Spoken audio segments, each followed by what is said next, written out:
We gaan even praten natuurlijk over muziek. En jonge talenten jouwen graag een koers. En soms heb ik een paar centen nodig om wat mooie muzikale projecten nu te vieren. Nou, Thomas en Itzhard, broers, leuk hè, met je beiden? Ja, klopt. Met de heer Schiphorst, mag ik het zo maar zeggen? Schiphof, ja. Ja. Mijn hoen niet midden, dus bij deze die laat lekker te pitten. Laat me lekker maar rust. Goed jongens. Je bent met een project bezig en daar mag je me uitnodigen. En je mag een crowdfund-actie starten. Vertel het verhaal even. Wat wil je hem precies? Nou, het verhaal begon op Perilien al toen ik een vestjes kreunde op het conservatorium.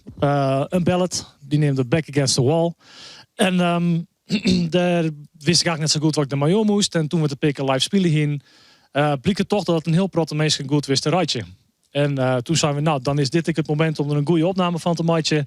En mijn broer zit in de videohoek. Dus die zei, dan heb ik wel goede ideeën om daar een mooie video bij te produceren. Maar ja, dat kostte dus, zoals al zei, dus een grut bedrag. En daar is dus een crowdfunding voor opzetten. Ja, en dan zit je samen midden in een project. Heb je al enig idee wat je hem film je willen? Hoe de clip eruit komt te zien? Of eerst even al, waar zit die crowdfund-actie slagert? Nou, we hebben nog wel een paar ideeën natuurlijk. Maar we willen ook niet te veel nog over uitweiden wat het precies specifiek gaat worden. Want het is ook een videoclip die interpreteerbaar is vanuit meerdere perspectieven, zeg maar. Dus we hebben wel een aantal ideeën. We willen zoiets doen met dans en met een mooie omgeving. En ook gewoon echt veel praktische effecten nog. Dus niks met AI of heel veel visual effects. Dus het moet echt organisch voelen, omdat het ook gewoon goed past bij het nummer. Het was ook wel echt een emotioneel nummer. En dan willen we gewoon zoveel mogelijk echt bij, een beetje bij de basis houden. Gewoon echt lekker menselijk, om het zo maar te zeggen. Ja. Werken ze trouwens alles al snel naar mij AI? Of list het helemaal onder kant gaan eigenlijk? Ja, voor praktische dingen, bijvoorbeeld ondertiteling in het videowerk is AI natuurlijk heel erg makkelijk. Maar voor alles waarbij je echt gewoon zelf als mensen creatieve keuze moet maken, doe ik dat liever zelf. Want dat is gewoon duidelijk wel echt nog een stuk leuker om het echt gewoon zelf te bedenken. En ook gewoon een stuk menselijker. En we zijn nog niet zo ver dat AI echt alles over kan nemen, dat het meteen ook gewoon super mooi is. Dus nee, het is veel leuker om echt zelf achter de knoppen te zitten en de creatieve keuzes te maken. Goed zo. Ja, maar goed, de ontwikkelingen gaan razendsnel, wat dat onbelangrijk. En wat betreft het screwen van nummers, maar deze had het helemaal zelf screwen. Hoe had het hoor? Best zitten gaan achter een piano, gitaar, weet ik veel? Ja, eigenlijk in Sargon. Pingel je, ziek je? Nee, het was eigenlijk, wat ik zei, een squalopdracht op het conservatorium. Want ik skreun daarvoor lange nummers, progressieve rock, toezensporen, ook koortjes, neem het maar op. En toen zei die docent van, ja, maar Schiphof, dan moest ik wat oorskennen. Dus we moest nou een echte ervaring gebruiken. En dat mag net langer dan 4 minuten duren, of 3 ook zelfs. En dat mag maximaal 4 akkoorden hebben. Dat is net heel onderslagen nog. Maar en toen ben ik wel achter de piano zitten gaan en daar is deze ballad toen uitkwam. Ja. Zit er nog een verhaal achter deze ballad? Ja, het is net een wiergebeurd verhaal, maar het is wel een droom die ik hier, waarin ik mijn vriendin moest vertellen dat ik iets dient hier, waar ik net zo trots op hier. Is net echt gebeurd. Nee. Ik heb wel droomd en dat we wel een hele goede inspiratie van, herkenbaar voor volle mensen, multi-interpreteerbaar. Toen dacht ik, nou, daar ken ik wel wat mee. Toch wel, hè? Ja. Klinkt wel rock'n'roll trouwens. Dus sorry, met zijn vrouw zitten ze maar. Ja, ergens is het wel rock'n'roll, ja. Ja. Daar had ze nog een pikker op 4 dus. Ja, zeker. En ik maak verschillende zangers en zangeressen, die het eerst dan die in mijn rockopera.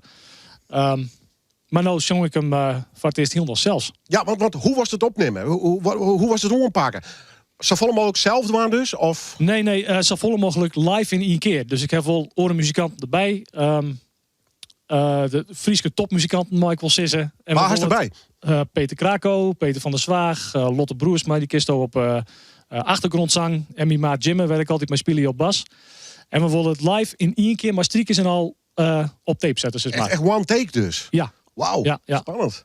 Ik denk van de menselijke touch is maar in 1 keer erop. Ja, toen was die plannen net helemaal klaar, dat zei ze al even. Maar was die opname sessies ook opnemen om dat te broeken of net? Hoe werkt het dat bij zo'n clip in dit geval? Nou, we hebben niet heel veel tijd om de clip zelf ook op te nemen de dag zelf. Want we willen ook gewoon veel doen met lange takes. Want er komt ook een danseres. En het wordt niet hele hak op de tak flashy edits. Dus we zullen ook op de dag zelf niet heel veel tijd hebben om het allemaal op te nemen zelf. Dus ik denk dat we voor de videoclip het echt wat meer gaan scripten allemaal. Ook met storyboard. Om het ook echt gewoon goed te scripten, zeg maar. Dus we zullen voor de behind-the-scenes video, voor de crowdfunding wel wat behind-the-scenes video gaan maken tijdens de opnames. Dat is ook gewoon voor de mensen die ons steunen heel erg belangrijk.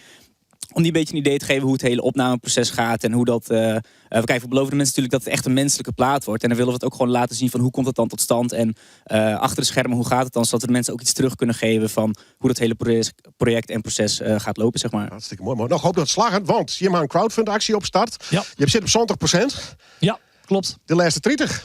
De laatste 30, ja. Nou ja, sowieso eerst de eerste Chimaris. Had we 80% heli, dan kan het project al sowieso trok in. Maar natuurlijk, we gaan van die volle 100%. Want we hebben eigenlijk die €6.000 nodig. Ja. Want die krijgt al saai practical effects en zo. Daar heeft grote lamp voor nodig. We willen het opnemen in de Doornstudio van Saco Veld. Prachtige ronde, wordt nou verbouwd. Maar ja, kost het ik natuurlijk Sint een kraan, neem het maar op. Ja, dat is al je zien ding. Dus de helft van het budget gaat dan naar hem en zien maat. Het bent dure jongens, hè? Ja, we hele duur jongens. Maar all in the family. Goed, maatje hebben we komen. Wij moeten meestal wijzen dat ze zeggen, ik wil €4, €10. Het gaat net echt altijd om grote bedragen. Nee, We zeker willen net. even, dit is een hartstikke leuk project. Ja. Dit willen we stiepje. Wij moeten ze wijzen. Ze moeten wijzen op voordekunst.nl. Dat is het platform waar we dit doggen. En dat ze dan even googlen op uw namen. Thomas Kiphoff of Back Against the Wall. De titel van het veske. Dan komen ze er wel en daar kunnen ze dan doneren. Heel veel soort succes, jongens. Mooi dat we er even weer. Hartstikke bedankt. Dankjewel.